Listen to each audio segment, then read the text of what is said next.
मैं ज्योतिर्विद डॉक्टर गजेंद्राचार्य, प्रकाशक विशाल ज्योतिष कार्यालय 2037/3 बोध गया मठ बैजनाथ कमच्छा वाराणसी से यूट्यूब चैनल के माध्यम से अपने सभी सब्सक्राइबर लोग के लिए तथा संपूर्ण देशवासियों को ज्योतिष शास्त्र का विशेष ज्ञान प्राप्ति हेतु अपनी 26 रचनाओं में यह स्वर्णिम रचना बृहद ज्योतिष रहस्य है, जो कि 5151 पृष्ठों में शुद्ध हिंदी भाषा में 5 खंडों में विभक्त है। इस ज्योतिष महाग्रंथ बृहद ज्योतिष रहस्य को इतने कलम अर्थात 525 कलम से मेरे द्वारा रचना हुई है।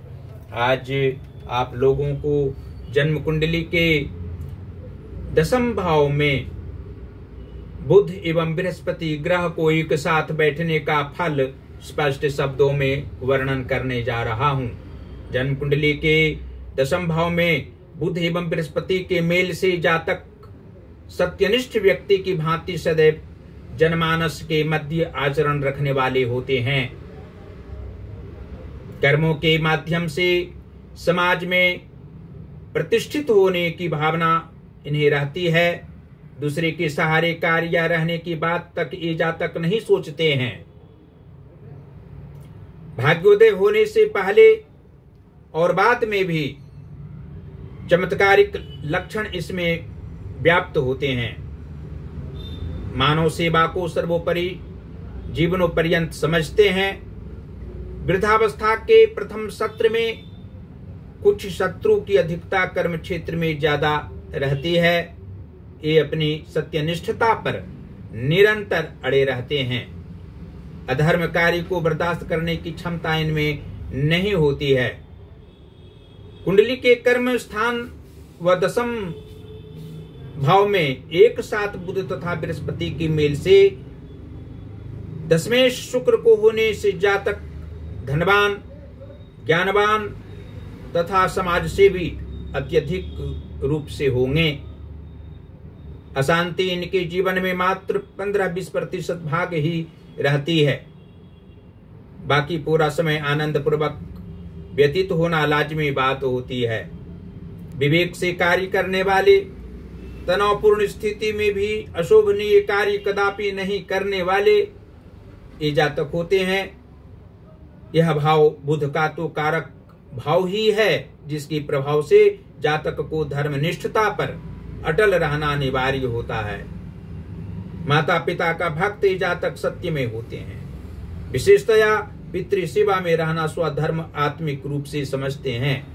और यह भी स्पष्ट शब्दों में आप लोग जान सकते हैं कि जन्म कुंडली के 11 भाव का स्वामी मंगल ग्रह हो और पंचमेश शुक्र ग्रह हो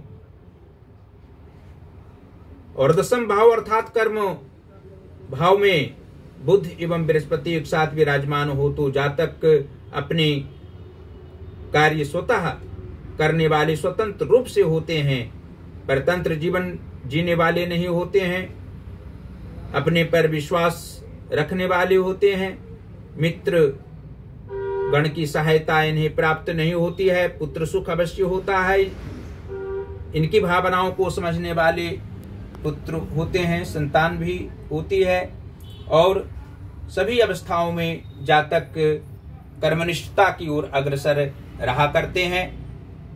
जन्म कुंडली के 9वें भाव में बुध ग्रह बैठे हों और स्वतः बुध घर 9वें भाव के स्वामी हों और द्वितीय भाव के स्वामी शनि ग्रह हों तो 10वें भाव स्थित बुध एवं बृहस्पति के प्रभाव से जातक का भाग्य 26वें वर्ष के उपरांत अवश्य ही उदय होता है। आगे की अवस्थाओं तक इनका भाग्य साथ देने वाला होता है।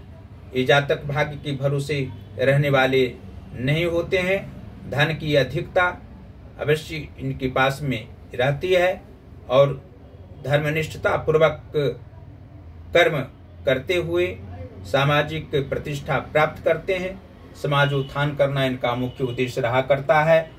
और 7वें भाव के स्वामी चंद्रमा हूं तथा लग्नेश शनि हूं तो 10वें भाव स्थित बुध एवं बृहस्पति के प्रभाव से जातक दाम्पत्य जीवन में सुखमय जीवन रहना, परिवार को एकता में बांधे हुए रखना और प्रेम भावनाओं से युक्त पारिवारिक क्षेत्र में रहना जातक का स्वाभाविक लक्षण होता है।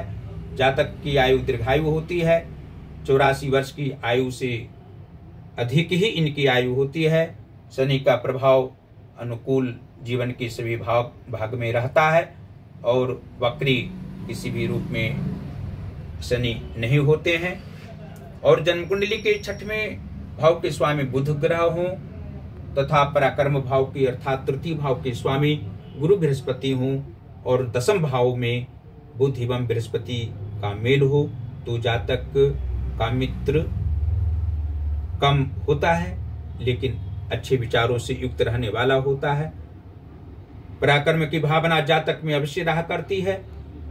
समाज की सेवा करना इनका मुख्य उद्देश्य रहता है। ये समाज से भी प्रवृत्ति के होते हैं। और अंत में यह आप लोग जान सकते हैं कि जन्म कुंडली के 8वें अर्थात आयु भाव के स्वामी सूर्य ग्रह हों और व्यय भाव के स्वामी अर्थात 12 भाव के स्वामी गुरु बृहस्पति हों और 10वें भाव में बुध एवं बृहस्पति का मेल हो तो जातक जीवन पर्यंत अपने विचारों पर रहने वाले होते हैं। अच्छी बातें मन में रखने वाले होते हैं। मानसिक तनाव में भी प्रशंसनीय कार्य करने वाले होते हैं और समाज की सेवा करना इनका मुख्य उद्देश्य जीवन पर्यंत रहा करता है। यदि नीच भावों में उच्च ग्रह बैठे हों और उच्च भावों में पापक ग्रह बैठे हों तो 10वें भाव स्थित बुध और बृहस्पति के प्रभाव से कुछ शारीरिक परेशानी जातक को ना हो, मानसिक परेशानी नहीं हो, आर्थिक कष्ट भी नहीं हो। इसके लिए अवश्य ही बृहस्पतिवार को गुरु बृहस्पति की कथा पूजा जातक को अवश्य करनी चाहिए। बुधवार को भगवान गणेश की आराधना करने से उत्तम फल प्राप्त होगा और भगवान शिव जी की आराधना अवश्य ही ओम नमः शिवाय इस मंत्र के द्वारा प्रत्येक दिन 3 माला जाप करने से सभी प्रकार की सांसारिक सुख जातक को प्राप्त होंगे। किसी भी समस्याओं का समाधान करने में स्वतः समाधान निकालने में समर्थ होना स्वाभाविक बात होगी।